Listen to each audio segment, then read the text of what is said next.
we were in this together. And then you were gone. None is evil rising. The Batman has to come back. What if he doesn't exist anymore? He must.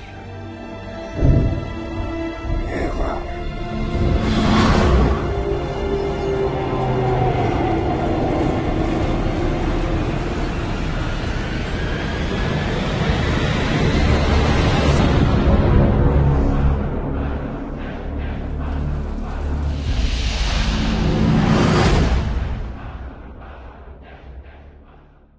Okay. This is big, people. This is really big. I was lucky enough to go to the special prologue screening of The Dark Knight Rises in Fort Lauderdale at the Science Museum IMAX Theater. I've never been to this place, the Science Museum IMAX Theater. I've always wanted to go, but I've never had the chance because it's such a far drive. So this was really exciting for me to see The Dark Knight Rises on IMAX. Lest we forget, it's only the first 6 minutes of the movie, but it was quite the 6 minutes. Let's go back to 2007. It's December, I Am Legend is coming out on IMAX.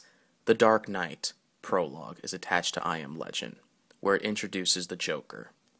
And you see the Joker doing the bank heist and killing all his men, and then putting that, grenade in that banker's mouth with the string attached to his jacket, and then ties it off, and the gas comes out of it. You remember it. Everyone was in a state of awe when they saw the Joker and they saw that whole bank heist. It was something out of Michael Mann's Heat. It was a true bank heist scene. People were just so attached to that. Okay, now we fast forward to December 2011. The Dark Knight Rises Prologue is going to be attached to Mission Impossible Ghost Protocol come December 16th only on 70mm IMAX theaters. Like The Dark Knight Prologue, this prologue introduces Bane.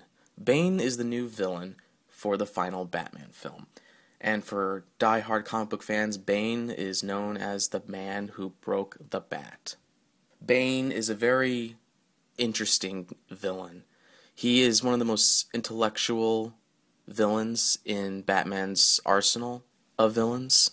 I think this character gets a bad rap all because of that dumb Joel Schumacher Batman and Robin movie where they made Bane out to be some kind of dumb brute who just talks like and then just fights people. That's not Bane. That's not who he is.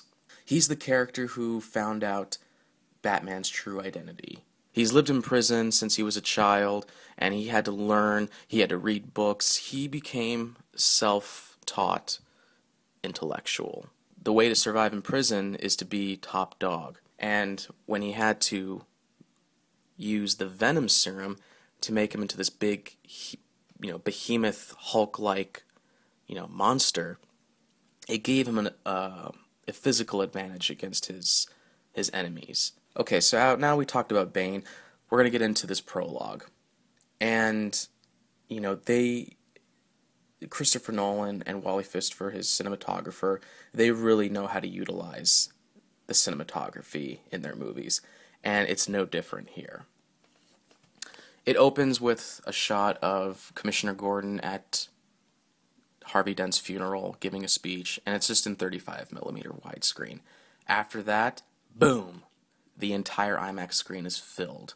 And you see, a grassy field, and then you see an airplane, and there's these CIA guys, and they're taking this doctor, his name is Dr. Pavel, and they want to transport him. And there are these 3 guys wearing black hoods, handcuffed, that were captured with Pavel.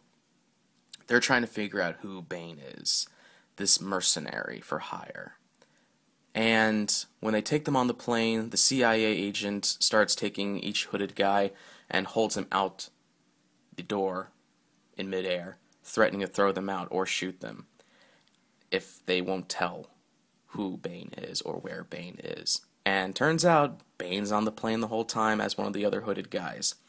And, that's when the most elaborate plane heist has ever been done on the celluloid. I cannot explain what I saw in perfect words, so I'm just going to say it like it is. Little plane is the CIA plane. Big giant plane is Bane's cronies' plane. The big plane is flying above the little plane and has these ninja-like guys flying out on wires, and then they land on the little plane, start shooting it up, and then tying up the ropes to the little plane, and the big plane starts pulling the little plane, making it doing a nosedive. The wings fly off, and everyone's now in a vertical stance. Bane brings down this body bag that has some guy in it, and they give a blood transfusion to this Dr. Pavel guy.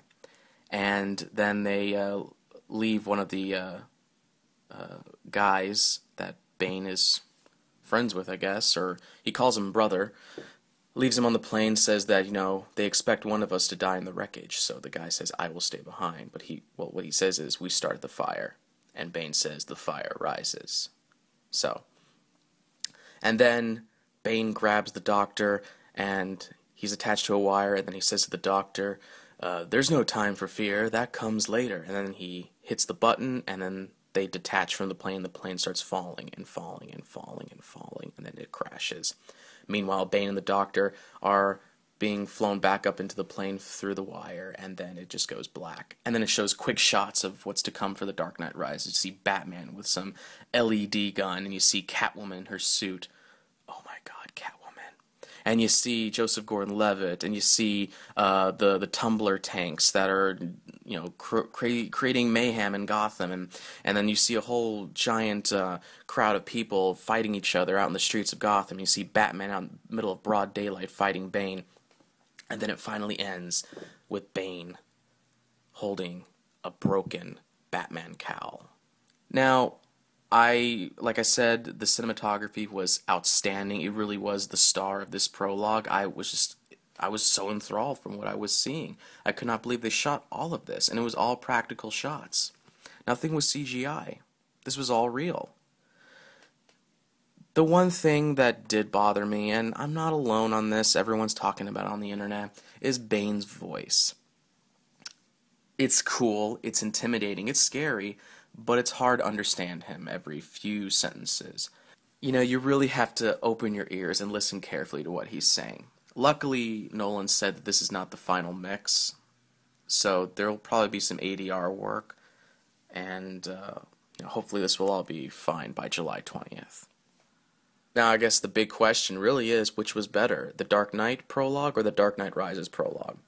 They're both unique in their own ways, and they're both incredible in their own ways. I guess me personally, I would lean towards the Dark Knight Rises only because the cinematography is just so much more intense and crazier than the Dark Knight. I could not believe how they shot all that. So, that is the Dark Knight Rises prologue. If you want to see it in theaters, you have to see it with Mission Impossible Ghost Protocol on December 16th, only in IMAX theaters, not digital IMAX theaters.